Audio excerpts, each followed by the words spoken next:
Almost done with my pretzel here. You're just eating during this 1 hour that we're recording this podcast. You're eating a massive pretzel. It's a really good pretzel. Just having bread for lunch.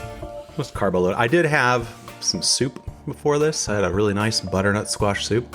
Nice. So I had a nice breakfast this morning, and then I went and had a couple of sessions with some clients who work at a restaurant. They surprised me, or one of them surprised me with a meal that they had just prepared. So I had 2 breakfasts in like 4 hours. Oh, yeah. And then I had some friends and invited me out to lunch, and I was like, I will join you for lunch, but I cannot have 3 full meals in 4 hours. I will explode. What'd they surprise you with? It was a like bacon fried rice with an egg on top of it. Oh, was it good? It was great. I like rice, and I don't think I've ever had rice for breakfast, but I was very grateful. Very grateful for a food surprise. Hey, I had a surprise. that's what I was trying to go for. No, but this is real. I said this morning to my wife, I just need, like, I just feel like I'm dissecting every move with some level of precision that's either working or not, but I'm starting to go mentally insane. I don't mean that insensitively, but I'm like kind of going crazy over the fact that I'm just trying to schedule every little detail out in every capacity, but I have less and less control. And I was like, I just need a surprise. Like, I just need somebody to pull through and be like, hey, here's something that you weren't expecting. That's really cool. Yeah. You know, like anything. How about a really nice breakfast? And I got it.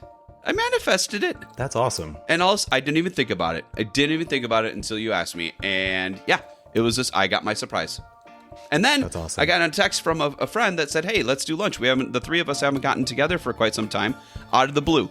2 surprises. Another surprise. Damn. That's 2 surprises. That's very cool.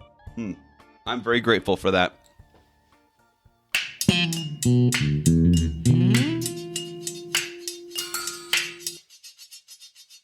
From conversations to the natural world to complete silence, so many of us focus on what's next rather than what is happening now.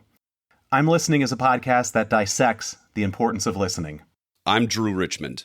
And I'm Brandt Christofferson. And this is I'm Listening, a podcast simply about the skill of listening. Yeah, especially right now during the holidays, like it is a very busy time of year. It can be very stressful. Having those little pleasant surprises that pop out, man, that is just really helps it. It does. I just needed something to kind of go, hey, this is for you.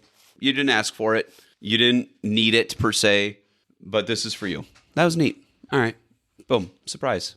So lesson learned, go surprise somebody. Go surprise. Go text somebody and say, let's go have a drink or let's go have to lunch. I like that. So you can, yeah, I was thinking of like waiting for it to happen to me, but I can go out today and go just surprise someone with something fun.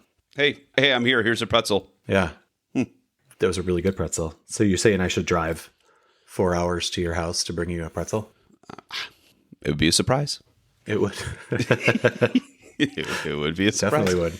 A year ago in Gratitude 2024, we talked about the acts of kindness and acts of gratitude and how there's chemical reactions in the brain, and you feel really good about doing an act of kindness or something. You feel really good when somebody does something to you and you say how grateful you are for them. And that all warm and fuzzy feeling is actually a chemical reaction in your brain that feels really good, encourages you to do it again. And then we also talked about if you witness that happening, you don't have to be a direct recipient of it.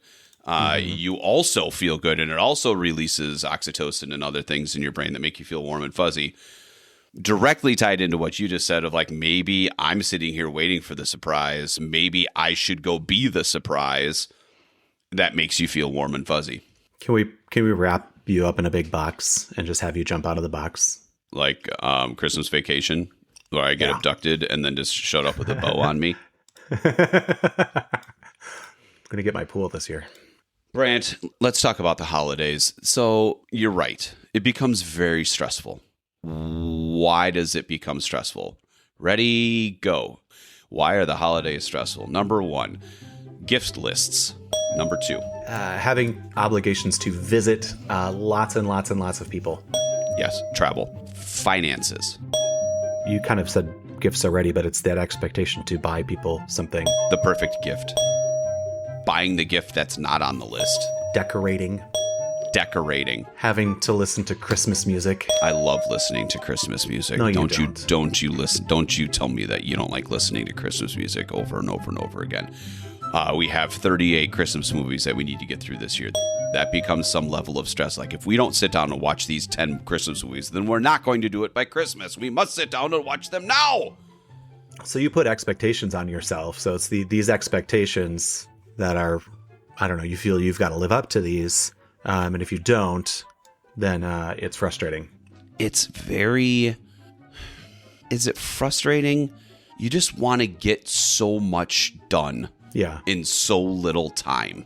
So there's just stress. And it's finances, and it's travel, and it's exceeding expectations, and it's the surprise gift, and it's the perfect gift, and it's the cookies need to be made, and the things need to happen, and the grocery shopping, and the expense of it all, and the house needs to be clean, and there are the guests coming, and who's all that stuff. What do you do about it? You have to not compliment it. Maybe compliment. You have to compliment it or combat it with something that reminds you what it's actually all about, which is very, very cliche. Yeah. And Brandt, what are the holidays all about? Giving, receiving, the return of light, the solstice. I don't know.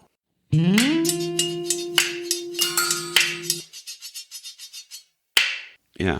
There's obviously strong religious components to it. I think there is. Yeah, go ahead. No, I would say there's a lot of community around it. There's a lot of the act of giving and the act of kindness surrounds the holidays. Mm-hmm. Family, gratitude. It's the time of giving. Why do we have to oh, wait, we're supposed to be happy about this and we're supposed to be grateful and we're supposed to have all the community. Why do we have to think harder about that list when we're overwhelmed and stressed out by all of the other things that overshadow that? Why is that? It brings us back to what is important to us. When we say this is important to me, spending time with my family is important to me, giving of myself or gifts is important to me, whatever those things are that are a value to you, you get a chance to kind of live those out. Living out those values is that virtuous feeling that, okay, I'm living my life, I'm living my path, I'm making this happen, and I'm doing it. So the holidays kind of give us that time, that frame, that excuse to enact those and make those magic moments happen. And then I think that's where we end up putting pressure on ourselves, is saying, oh man, now I've got to live up to this. If I don't do it, then who am I? Right? Yeah. If I don't like spending time with my family, but I love my family, what the hell does that mean? Mm-hmm. There's this paradox that kind of goes on with really enjoying something, but also really struggling with it. Yeah. And how do we balance? What is the relationship between those two ends of the spectrum? And what do we do with that? You had brought up a word before, which this is the interesting. You said the word paradox, and for some reason this year it just seems to have a weird tone to it around our lives, and the fact that there's just a lot of really negative things that are happening with chronic illness and death of parents and death of friends and all these really weird. It hasn't been that way before, and maybe it's because we're getting older, but that really has nothing to do with it necessarily.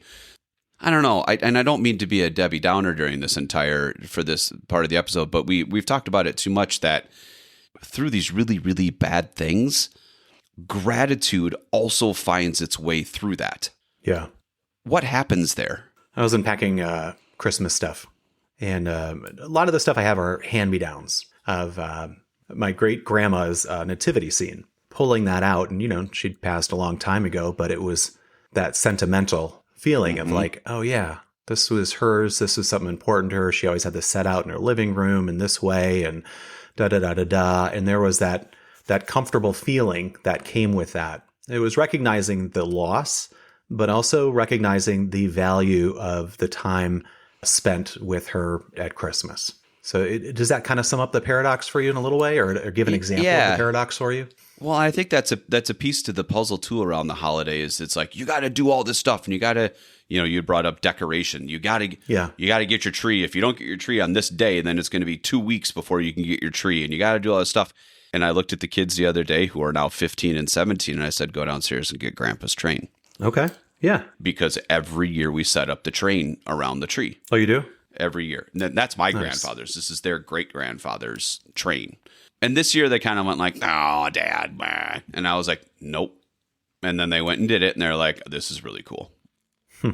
So you've got this traditional thing. Yeah. Which I think is a huge part of the holidays for me, is you want to recreate those traditions. Maybe that's part of the stress.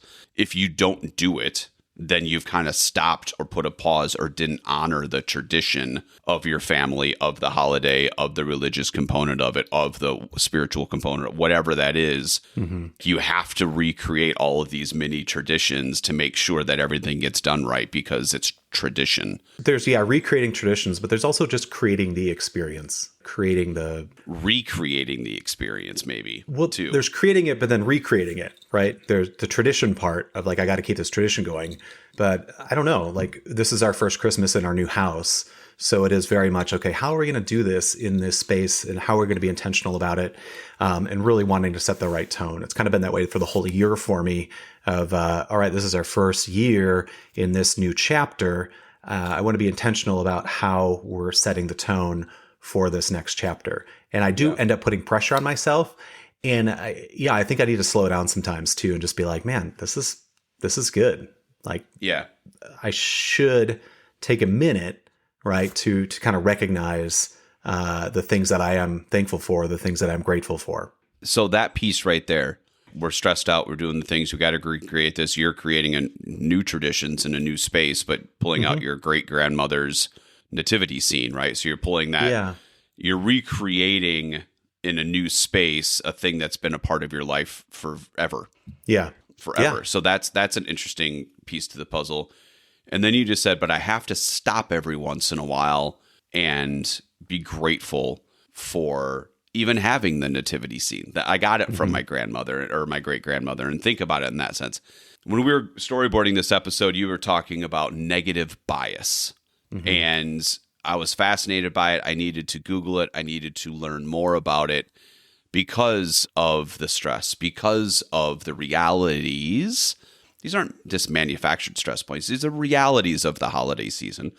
Yeah. More so than ever before, the reality of this holiday season is that there's just a lot of there's friends of mine that are sick, and there are people who have lost loved ones. And it's very evident right now that there's just a feel of that around this specific holiday. But how do we find gratitude that? And you immediately went to negative bias.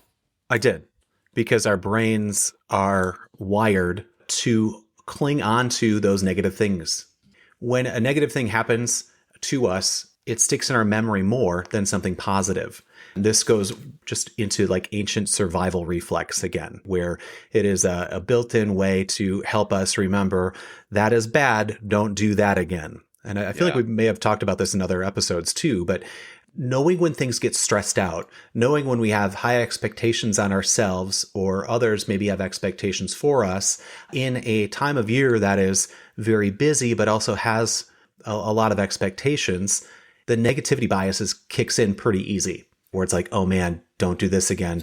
Don't burn the cookies. Don't forget to water the tree. All these things that are going on, and you don't want to. Remember when you forgot to get a gift for Aunt Gertrude that one year? Remember how bad that was? Right. Yeah. So I think that's part of it, is recognizing that we have that, and I don't know, just working on moments to override those things when they're negative.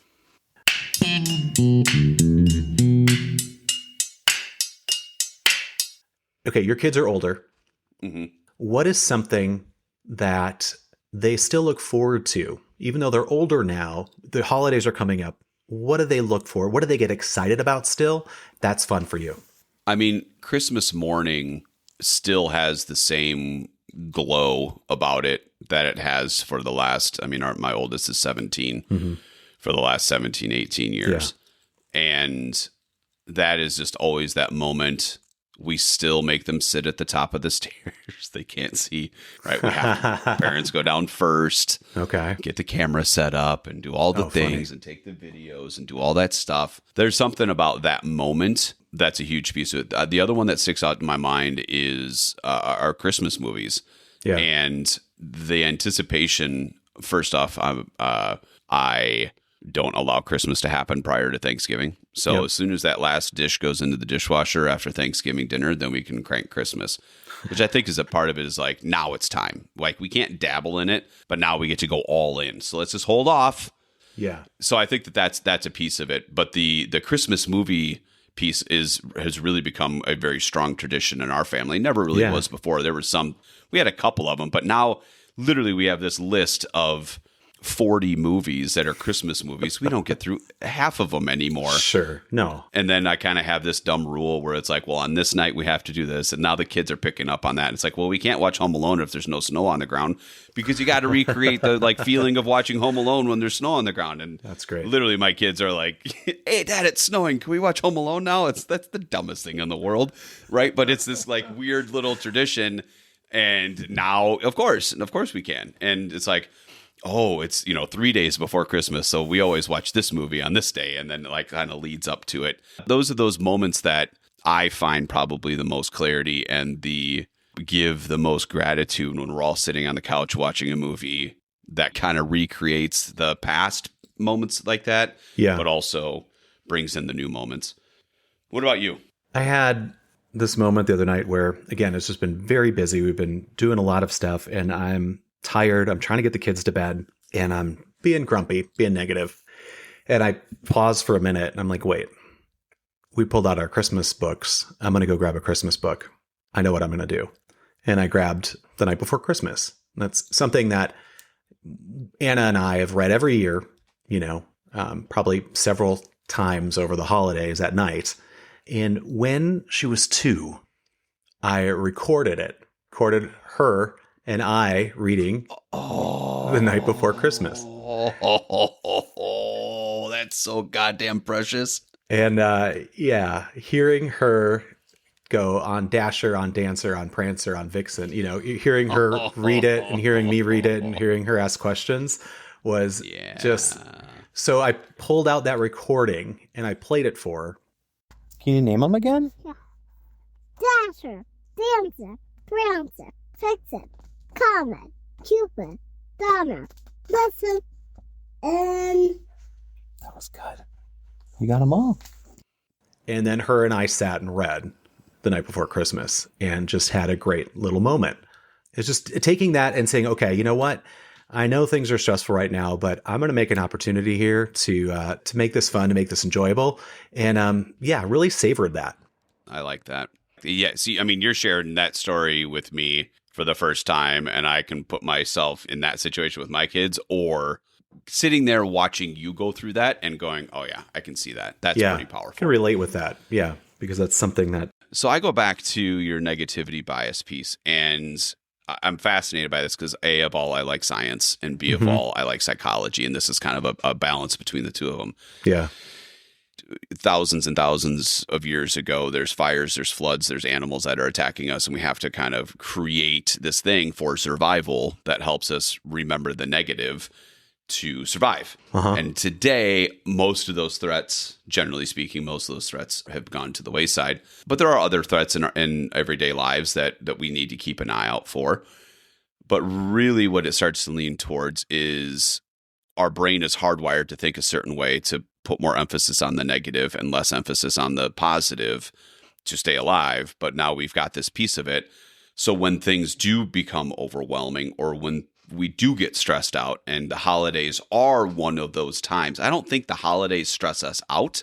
I think we're always stressed out, and the holidays kind of compound it, right? Because there's just more stuff you have to do. Yeah. You just said it right there. You're like, wait, but in this moment, I remember this video that I took, and we watched it, and we just kind of made this moment.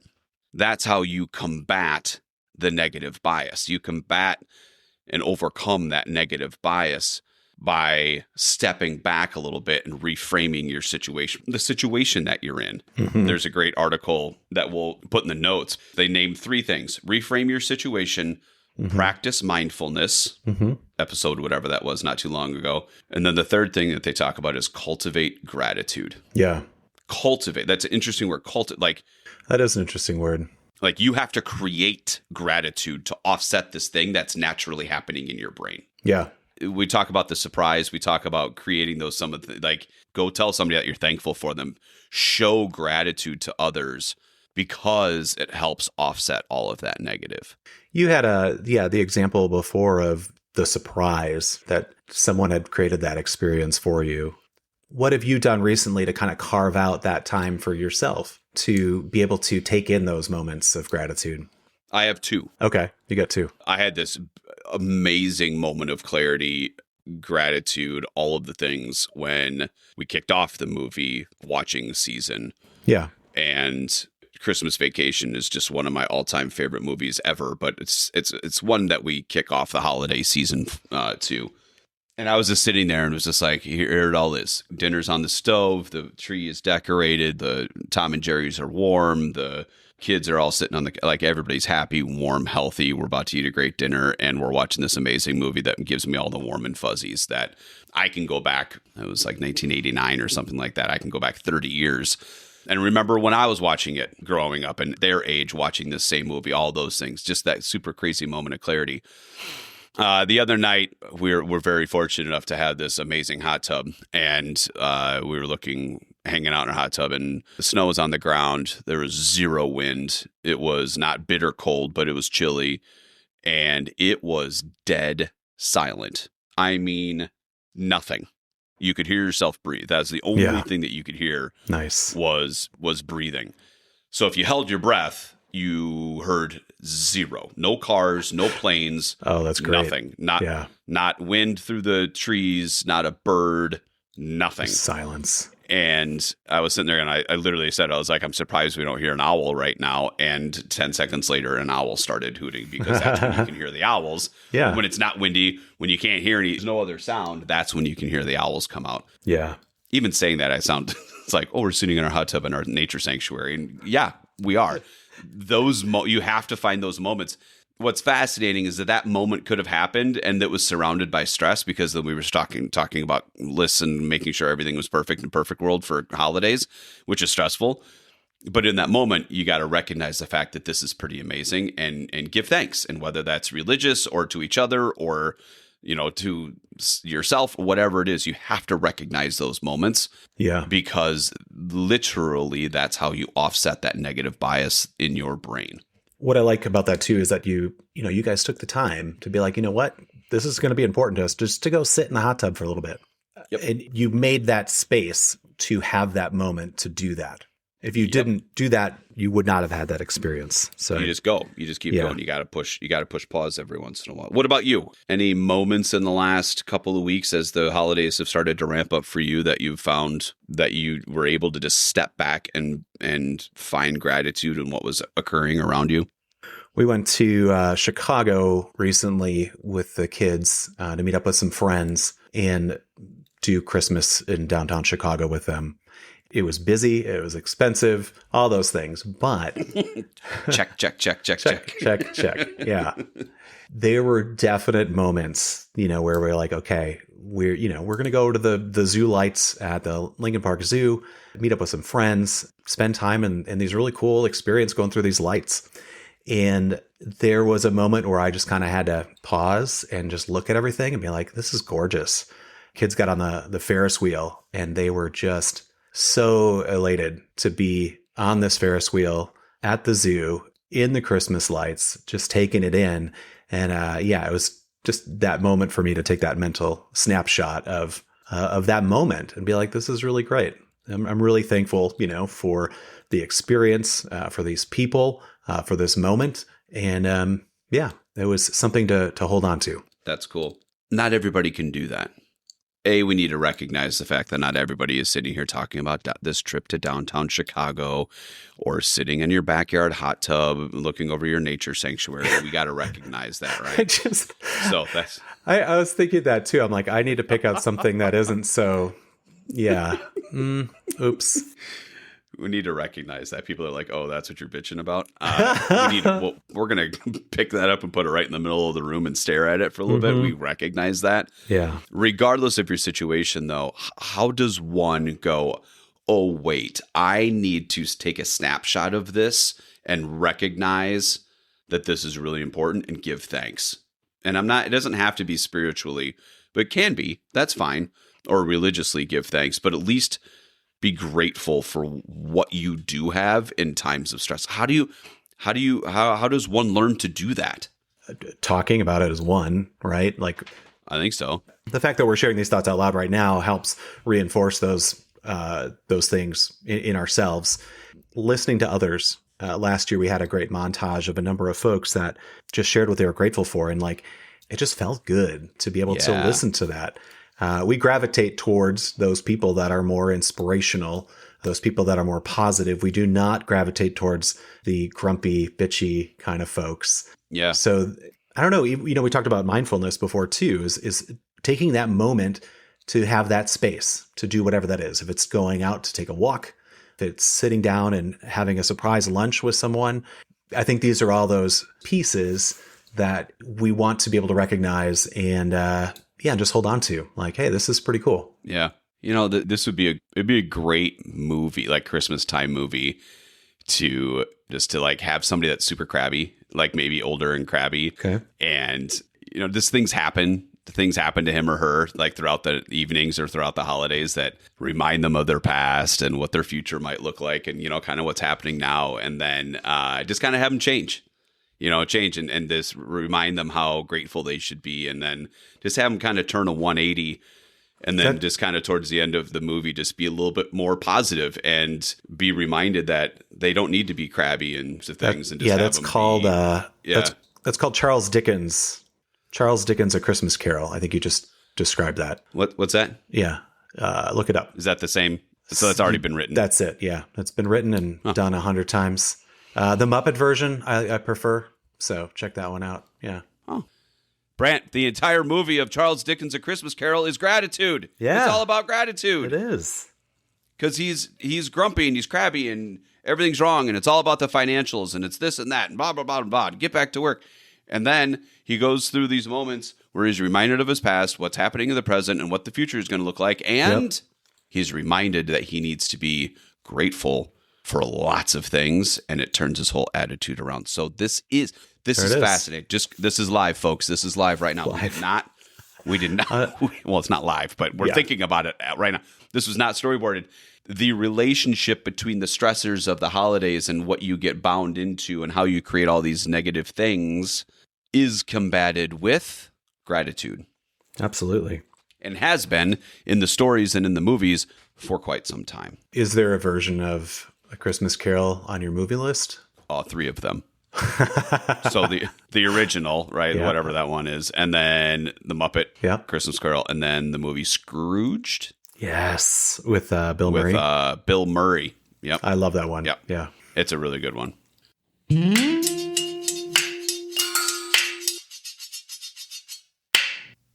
So it's everything we just talked about. It's the traditions, it's the recreation, it's the creation of the new memories, it's the presents, it's all that stuff, finances, the travel, all those things. But the paradox is those are all of the things that make the holidays so great. You sprinkle in the human negative bias that tends to put a more emphasis on the stress. Like, this is crazy and this is blah, blah, blah, this is stress. But I found this 6-minute time frame that was incredible amongst the 19 days in a row that were hell. But there's one little thing that held on. That's it. How do we incorporate listening into gratitude into the holiday season? There is something about just being able to step outside of yourself for a little bit. And it is fun to be able to just sit and ask someone, what are they excited about? And just get them talking. You can start up some conversations like that and get into some really good stories. Yeah, the act of being a present listener is definitely something that can elicit gratitude. Giving someone a chance to talk and to share and for you to listen genuinely, gratitude's going to come from that. I like that. Okay, what's your takeaway? My takeaway is to slow down. We get really wrapped up and very busy, and I am very busy right now, but just now, just recording is really just taking a moment to slow down, and it feels better to have that moment. So take a minute, slow down, and have that moment to listen and connect with someone. A lot can come from that. What's your takeaway, Drew? The busyness, the stress, the maybe sadness of the holidays is very likely just happens. It's the time of the season. It's the darkness. It's like you said, it's the solstice pieces, the light coming back and all those things. That part happens. The responsibility in finding ways to find those moments of gratitude, that's on you. When you're done with this episode, go find somebody, go do something, or to show gratitude towards. It will feel better. Like just talking about gratitude and taking an hour to talk about this and talk through this, it makes you feel better. Yeah. We did get some people that responded to our ask and were able to send in some things about how they're grateful. We're going to play those. Here we go. This is Elizabeth in Arbor Vitae. What I'm most thankful for this year is spending quality time with my family. Matt Peter. I live in Sturgeon Bay, Wisconsin, and I am thankful for my family, my wife and 2 kids, and for all the adventures that we are able to have. I'm Erin Slater in Denver, Colorado. I'm grateful for sunny days, and we luckily get a lot of those in Colorado. I got married earlier this year to my husband, Chase. Hi, this is John from Fish Creek, Wisconsin. I'm thankful for my family and my friends. I'm thankful for my friends and my family because they're really nice. Hi, my name is Kris, and I live in Bayport, Minnesota. And I am really grateful for teachers. Our family was able to spend a lot of time with us, including my brother and his partner, who came all the way from Switzerland to celebrate with us. I'm also thankful for the community that I live in and for this increasing sense of solidarity that I see, not just in our community, but in communities around this country. And for our nightly family dinners where we share our peaches and pits of the day. Those conversations keep us connected and help us appreciate the highs and acknowledge the lows. I have this best friend named Violet, and she's one of the nicest people I know. I'm also thankful to live in an area where we're able to spend lots of fun times and make new memories with both of them. Teachers who have patience for those kids who just need the little extra, whether it's extra time, extra patience, extra reminders, just all the little extras. There's just these certain teachers that are out in the world that can just really connect with those kids, and I'm really grateful for them. The kids are really lucky to have them. And my mom, my dad, and my sister, my cat, and my dog, I'm really thankful for them because I have a family, and that's really nice. Just people that are standing up and righting wrongs. I'm thankful to be able to witness that and to be a part of that. That's what I'm most thankful for this year. Thanks. Happy holidays. I'm very grateful for you to be a part of all of the things that I get to do, and I'm glad that you're a part of it. Oh, well, happy holidays to you, and I'm also grateful for these times we get to hang out together. Happy holidays, everyone. Happy holidays.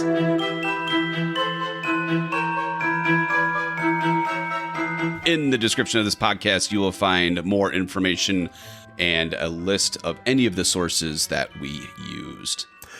This podcast is created and produced by Drew Richmond and Brandt Christofferson, editing by me, and the I'm Listening theme music by Drew. That's me. That's you. Brandt, I will talk to you later, my friend. We'll see you next time. Yeehaw. Have a good one, Drew. Bye, Brandt.